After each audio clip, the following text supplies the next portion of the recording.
Herzlich willkommen zu meinem Podcast. Ein Impuls aus meinem Herzen kommt zu dir.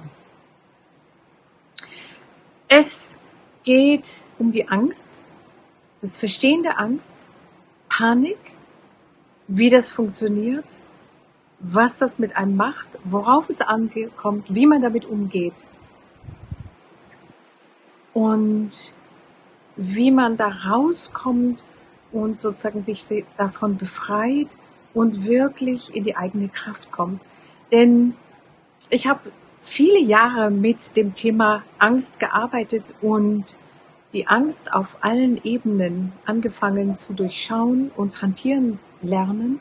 Und das hat mir sehr viel ermöglicht, mein Leben so zu gestalten, wie ich es wirklich von innen will, wie mein Herz mich den Weg leitet. Deswegen waren wir rechtzeitig vor CE-Zauberkrankheit in Europa aufgebrochen, haben alles losgelassen und verkauft und sind mit einem One-Way-Ticket nach Asien aufgebrochen, weil ich schon wusste, auf tiefer Ebene, dass wir nicht wieder zurückkommen werden. Und viele, viele Dinge, die ich in der Lage war, in meinem Leben wirklich realisieren zu können, weil ich die Angst gelernt habe zu durchschauen und mit ihr umzugehen. Und du kannst grob sagen, die Probleme, die weltweit oder in deinem Leben stattfinden, wirkliche Probleme haben immer in irgendeiner Form etwas mit Angst zu tun. Denn selbst wenn der Nachbar beschissen ist, sag ich mal, dann ist das ein Thema von Angst in dir, dass du zum Beispiel deinen Raum nicht so nehmen kannst, wie das für dich richtig ist. Ja? Und das Hantieren von der Angst ist entscheidend. Vor allem, weil zum Beispiel selbstverständlich Massen bewegt werden, wenn man sie in Angst hält. Und solange wir auf die Angst einspielen, von der Angst manipuliert werden können, werden wir manipuliert und sind wir manipulierbar. Wir müssen erkennen, auf tiefer Ebene und das hantieren können, dass Angst vom Verstand kommt und ein Mittel, das machtvollste Mittel der Manipulation ist. Ja, wenn ich auf großer Ebene regierungsmäßig viel durchbringen will in einer Gesellschaft mit Menschen, in einem Land und meine Agendas klar positionieren will, dann brauche ich nur in einem bestimmten Grad die Menschen im Angstlevel zu halten und damit sind sie aus ihrer Balance, aus ihrer Anbindung, aus ihrer inneren Sicherheit heraus, wenn sie das nicht bewusst machen. Und damit sind sie manipulierbar. Wenn du richtig in der Angst bist, kannst du deinem Herzen nicht hören. Wenn du richtig in der Angst bist, kannst du nicht vernünftige Entscheidungen treffen. Wenn du richtig in der Angst bist, weißt du nicht, bist du wie ausgeschaltet. Du bist komplett blind. Ja? Je mehr du in der Angst bist, umso mehr weißt du nicht, wie du mit den Dingen umgehen sollst. Und der Punkt ist, no matter what, was passiert, es geht darum, der Angst nicht zu folgen. Eine der größten Ängste ist die Angst vor dem Tod. Da führt immer wieder alles hin, ob man mit Krankheiten, C-Zauber und sonst wie in der Welt arbeitet, ist die Angst vorm Tod, damit kann ich unglaublich viel machen. Was bedeutet Tod? Tatsächlich ist deine Energie unsterblich.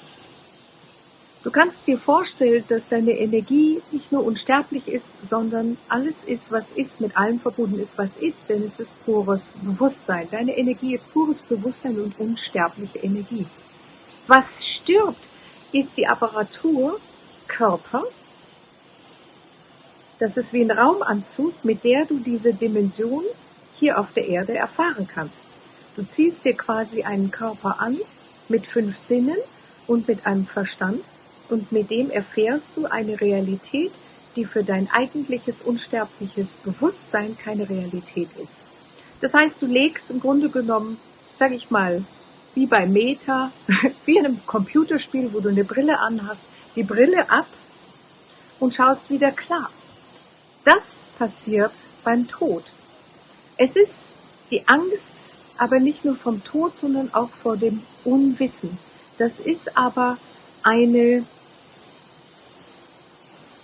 Funktion von unserem Verstand. Das ist implementiert.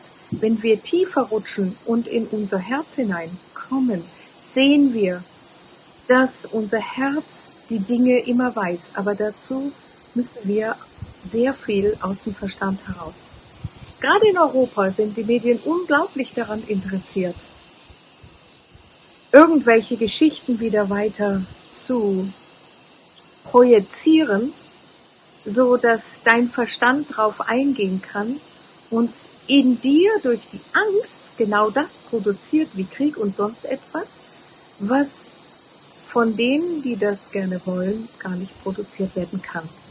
Beziehungsweise du kannst auch sagen, es ist ja dein eigenes Bewusstsein, was du außen wahrnimmst. Und der Punkt ist, es ist eine Hilfestellung von deinem eigentlichen wissenden Wesen, dass du endlich anfängst aufzuwachen und nicht deinem eigenen Verstand glaubst.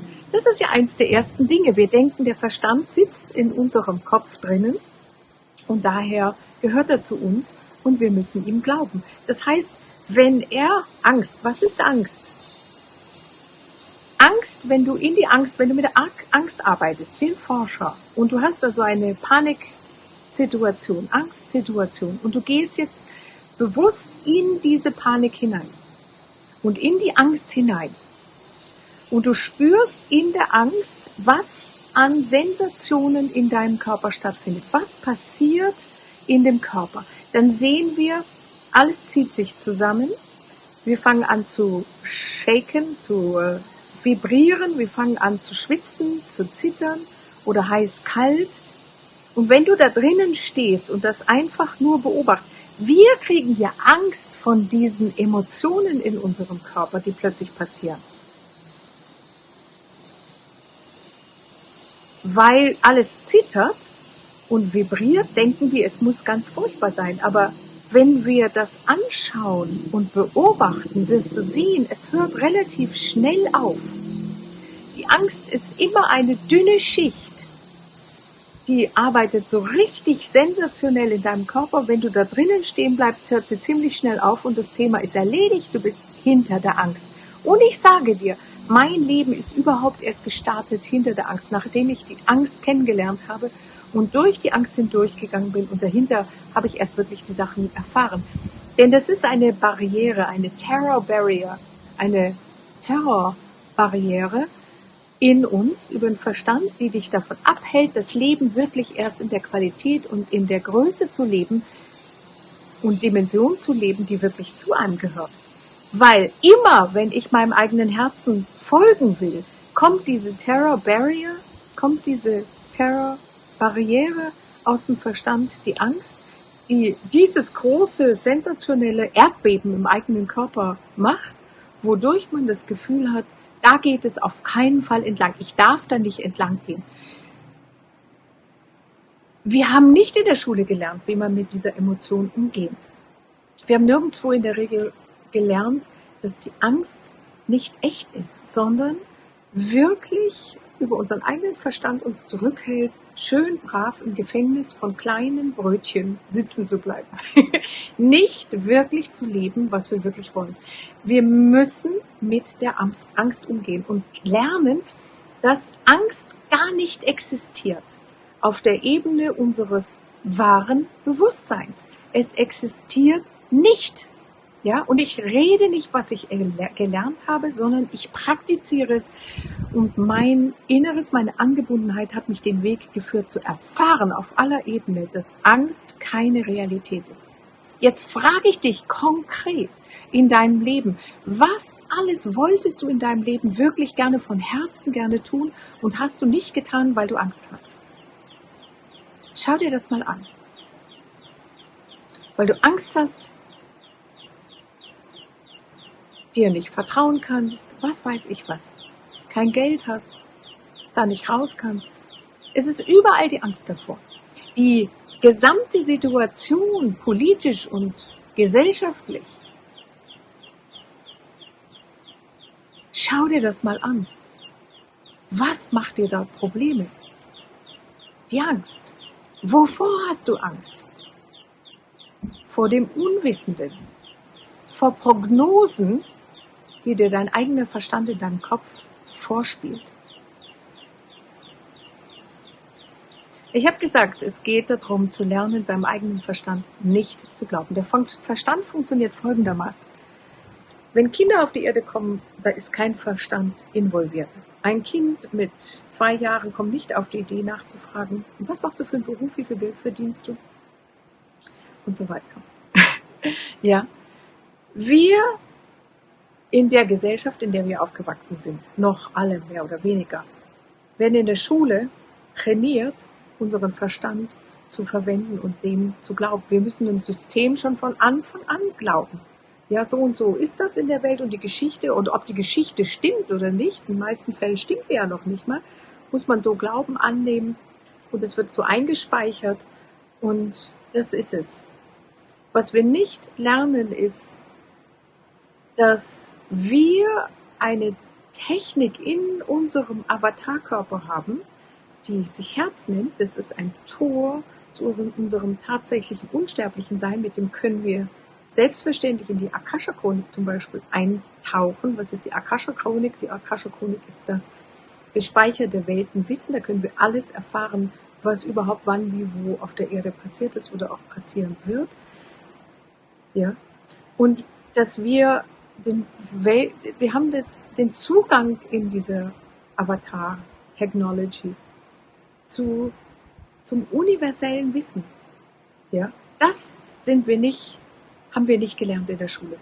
Das zu benutzen, dass unsere Intuition, die wir als Kinder in der Regel selbstverständlich haben, dass wir, wenn wir die nützen, dass wir die Autonummern auf der anderen Seite der Welt an einem bestimmten Platz genau lesen können und alles sagen können, was los ist. Das ist ein Organ in die 6. Dimension oberhalb der 5 Sinne, in den 6. Sinn oberhalb der 5 Sinne, mit dem wir zum Beispiel im physischen Körper über ganz andere Fähigkeiten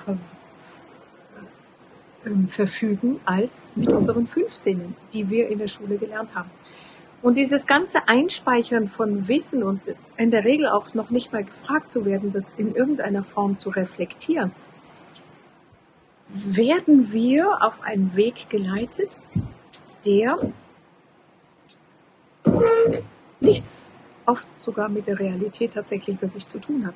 Dann funktioniert weiter, weil wir das gewohnt sind zu verwenden, dass der Verstand funktioniert wie ein Computer. Also alle Erfahrungen, die du gemacht hast, die speichert er ab. Und er kriegt auch die Erfahrungen vielfach von deiner Umgebung mit, speichert sie ab und geht eigenständig dann los, wenn er meint, dass also sozusagen eine Gefahr ist, und erzählt dir, das und das musst du machen. Wenn du das genauer beobachtest, siehst du, dass der Verstand permanent gerne redet und dir alles Mögliche erzählt. Und wenn du da weiter reingehst, siehst du, dass er alles, was er dir erzählt, so erzählt, weil er das alles abgespeichert hat. Also er ist komplett limitiert auf das, was du in deiner Vergangenheit oder deine Umgebung in deiner Vergangenheit erfahren hast. Das ist also ein Tool, was wir in der Regel heutzutage in der Gesellschaft verwenden, was komplett limitiert ist und sofort mit Panik und sonst irgendetwas handelt und reagiert. Und wenn wir das nicht durchschauen und sehen und damit arbeiten und das erkennen und sagen, okay, ja, ist wunderbar, das ist also sozusagen ein bisschen veraltete Technology. Ich verwende jetzt mal die Technik von meinem Herzen über das Fühlen. Das Herz weiß, wo dein Weg hingeht, wo die Zukunft ist, was wirklich kommt und was wirklich die Realität ist. Ja?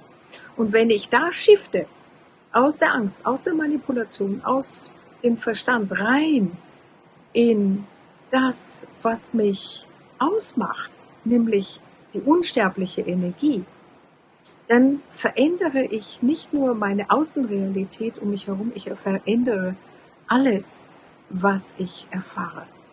Und zwar in der Form, dass ich sehe, dass ich ja Schöpfer von allem bin. Und es ist absolut wesentlich. Dein Inneres ist immer da. Diese Energie, diese unsterbliche Energie oder das Bewusstsein, das wissende Bewusstsein ist da. Es ist überlagert, überdeckt, zugeschüttet von Erfahrungen, die du hier bisher auf der Erde gemacht hast, wo du dir bewusst genehmigst und startest, mit der Angst und angstmachenden Dingen umzugehen. Und wo du anfängst zu registrieren, halt mal, das, was außen stattfindet, ist nicht außen als Realität und ich bin Opfer dieser Realität, sondern das ist eine abgespeicherte Angst in mir. Wo kommt die denn her? Und ich anfange, das zu entlassen, aufzulösen, reinzugehen, aufzuspüren und damit zu arbeiten, zu Purification, zu purifying, wie ich das immer sage, zu reinigen. Ja, es tut mir leid, wenn ich immer wieder englische Worte sage. Ich lebe in der englischen Sprache und nicht in der deutschen Sprache. Und mir fallen in der Regel sehr häufig erst die englischen Worte ein und dann die deutschen. Es ist nicht, dass ich irgendeinen Amerikanismus hier reinbringe, sondern ich rede den ganzen Tag Englisch und ich rede für dich in Deutsch, dass du das auch mal klar hast, ja. Und das ist nicht ganz so einfach, die Worte zu wählen, vor allem, weil ich sie nicht hier aus dem Kopf, sondern weil ich sie immer channel aus der tiefen Anbindung, die ich habe. Das heißt, ich habe dann immer eine Doppeltranslation, ja, eine doppelte Übersetzung in mir. Einmal die Energie, dann in die englische Sprache und von der englischen in die deutsche blitzschnell. Danke für dein Verständnis.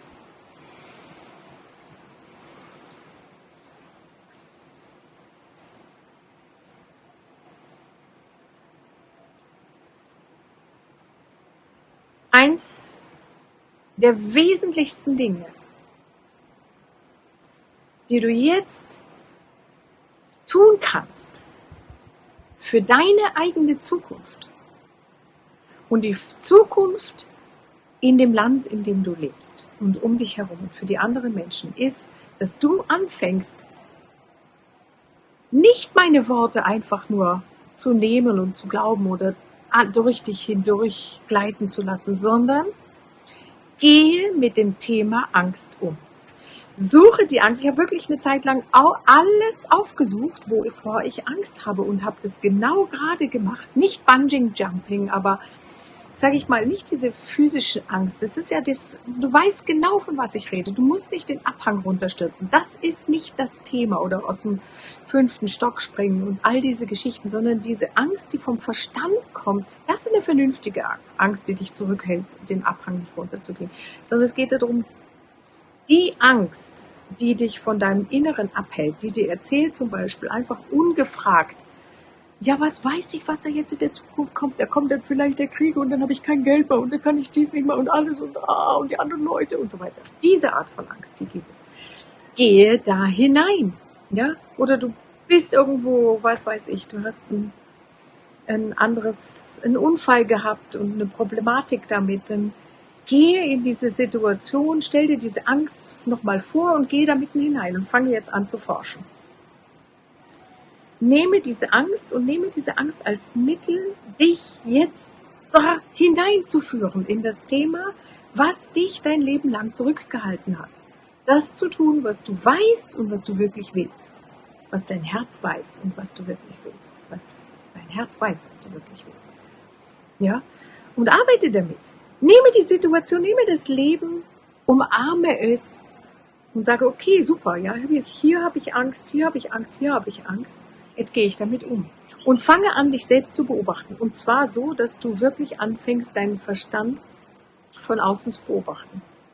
Wie der funktioniert. Ja, du kannst ihn auch mal als Ganzes herausziehen und neben dich legen und schauen, wie es dir geht. Und dann wieder reintun. Und kannst mal ausprobieren.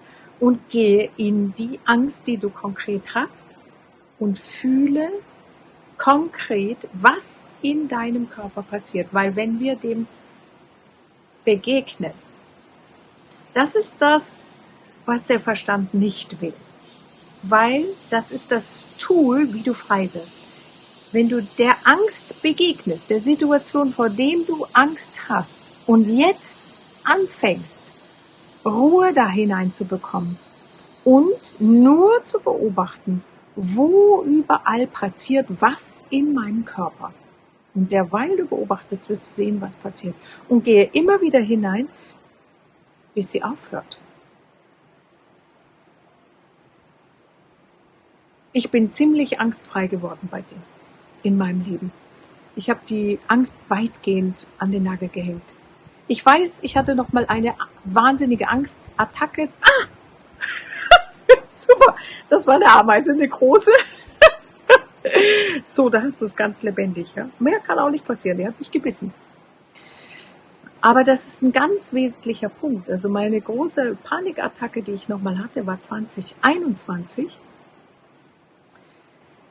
als ich plötzlich von innen hörte, von meiner inneren Stimme, ich soll in den Darkroom während Covid im Dschungel alleine gehen. Ich hatte bis dazu nur gehört, dass man das nur in einer Gruppe machen kann, nur begleitet machen kann. Das ist relativ heftig, wenn man das alleine machen kann, weil ein Darkroom, also absolute Finsternis, für 5 Tage und Nächte habe ich das gemacht, wird verwendet, um Menschen in Gefängnissen verrückt zu machen.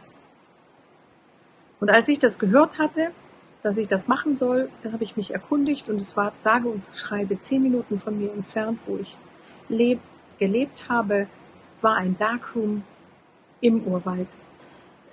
Und ich konnte dorthin. Und weil das so schnell ging, hat 1,5 Tage mein Verstand alles aufs Trapez geholt, was mir alles passieren könnte und wie schrecklich das ist. Und zum Schluss hat er mir noch gesagt, und wenn die Tür aufmachen, liegst du im Bett und bist tot. Und ich habe aber schon viele, viele Jahre mit der Angst gearbeitet und habe ihn reden lassen, durchziehen lassen. Er hat geredet, ja, ist okay. Ja, habe ich gehört. Ja, ist okay.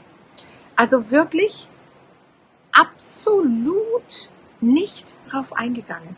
Er hat geredet und gesagt, okay, ja, rede, ja, ist okay, ja, ist okay, ja, ist okay, ja, natürlich. Ich habe ihm gesagt, ja, du musst ja so reden, sonst kannst du mich ja nicht zurückhalten, das ist alles gut, ja, ist okay. Und das ging genau 1,5 Tage, also inklusive der Nacht, ich konnte so gut wie nicht schlafen und um 5 Uhr am Nachmittag vom nächsten Tag, wo ich dann in den Darkroom gegangen bin, hat mein Verstand aufgehört. Er hat gesehen offensichtlich, er kann machen, was er will. Ich höre nicht. Ich höre nicht hin. Und er war ab 5 Uhr, einen Tag vor dem ich in den Darkroom gegangen bin, restlos still. Er hat keinen einzigen Ton mehr gesagt. Ich hatte überhaupt kein Problem mehr mit irgendeiner Angst. 0. Und es war eine der großartigsten Erfahrungen in meiner Biografie, die ich gemacht habe. Da habe ich auch ein Video weiter unten zu der Erfahrung selber. Was ich damit sagen will, ist, die Angst kennt dich, dein Verstand kennt dich. Und er wird alle Register ziehen, alle Knöpfe drücken, die in dir vorhanden sind, worüber er dich kriegen kann. Er wird alles versuchen, an die schlimmsten, schmerzvollsten Stellen gehen, dass du doch auf ihn eingehst. Und es geht darum, durch alles hindurchzugehen, alles zuzulassen, überall durchziehen zu lassen, nicht darauf einzugehen. Und danach geht es wirklich los.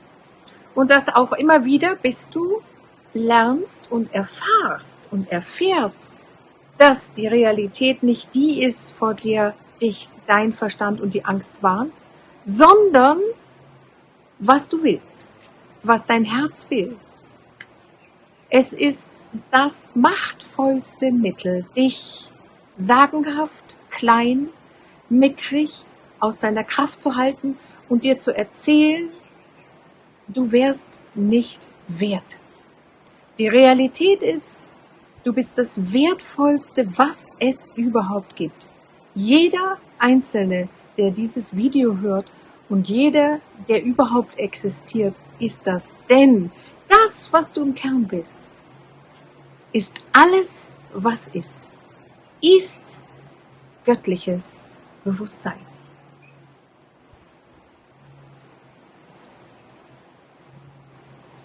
Danke. Ich freue mich von ganzem Herzen auf dich. Das nächste Mal.